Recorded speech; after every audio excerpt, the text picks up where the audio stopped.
Hello guys, you're welcome to another video.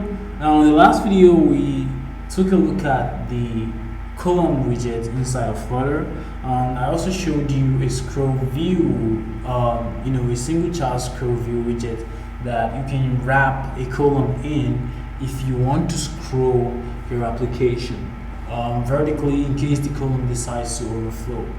So in this video, now if you notice, if you look at the UI, you're gonna see that we don't actually have a scroll bar in there, and you can actually do that yourself, all right? But there is a scroll bar widget that actually comes with Flutter. So the way to do that is to wrap it inside what is called a scrollable. Now the single child scroll view is actually scrollable, so I'm going to wrap this here with this widget, and the name of the widget is going to be a scroll bar. Now that's all you need to do to have a scroll bar inside of your Flutter application, and hit hard reload just like that, and now you're gonna see a scroll bar just right here at the side.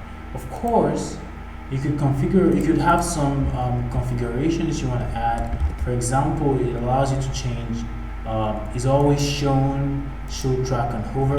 So it's just like is always shown can be true. And if I said is always shown the true, what that means is that the scroll bar is always going to show in the application no matter what. So if that is something that is useful to you, so you can see now that the scroll bar always shows no matter what you do in the app. And so if that's something you want to work with, you can always work with that. See, there we go. The scroll bar always shows. Now you can also change the width of the scroll bar, hover thickness, I guess. So let's just do the hover thickness. So something like, I don't know, 16. I hope that's not too thick, but anyway.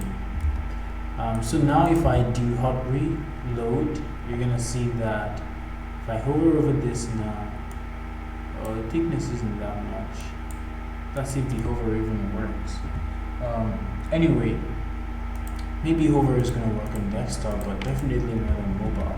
Anyway, so we're going to set the thickness. So let's set the thickness to something that is a little thick so that we can actually see it. And now if we do hot reload again, now this is the scroll bar. So this is the scroll bar we're looking for, and you can see it actually shows up pretty thick now because we used the thickness of 16. And there we go. You can set of course, border radius. You can also get some notification predicate that gives you a scroll notification when it scrolls. And we have a scroll bar orientation. Anyway, that'll be all for this video. That'll be all about scroll bars. And you can add a scroll bar.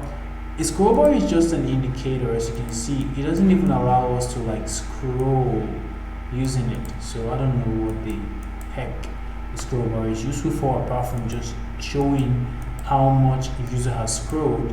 But anyway, that is all for scroll bars in this video. Thank you guys for watching. I'll see you guys in the next one.